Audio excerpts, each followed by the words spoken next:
My hands are love letters that I have written and rewritten. They are love letters that no one will read.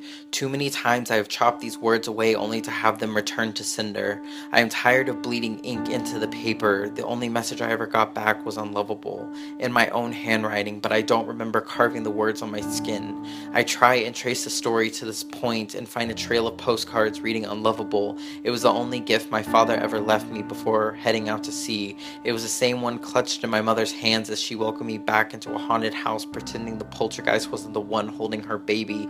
I smelt it on the breath of every slur hurled at me like a perfectly polished stone, not quite blunt enough to be called the truth, but sharp enough to cover me in cuts. I named them battle scars as they heal, leaving letters written on my skin.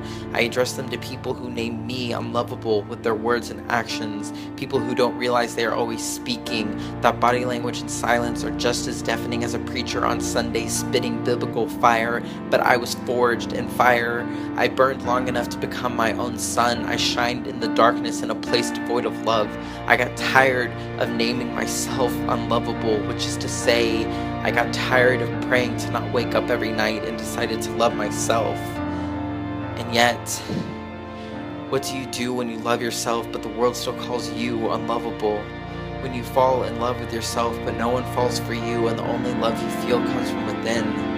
Soon every I love you in the mirror starts to feel like a lie, so you lie in bed and think about every failed relationship you've ever had, like that playlist you listen to when you're sad, a metaphor for the episodic depression you're just living out the lyrics in tandem with trying to breathe.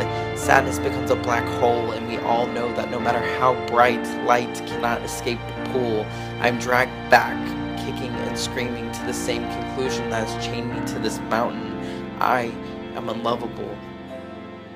These love letters were never meant to be held. They are not meant to be put in shoeboxes to unfold on sad days. Did I not write them well enough?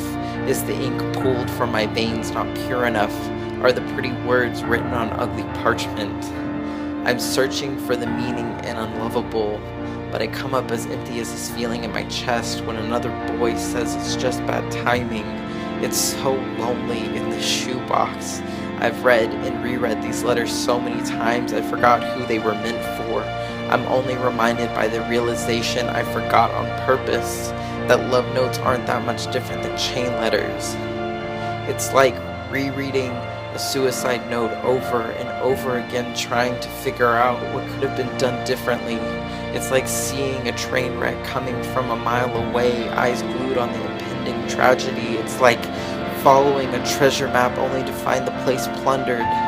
They say I am not the people that love or don't love me, but that means nothing to a boy stranded in the Dead Sea. No one tells the boy why he's in the Dead Sea. No one believes the boy is in the Dead Sea, but all I see is a distorted reflection looking at me.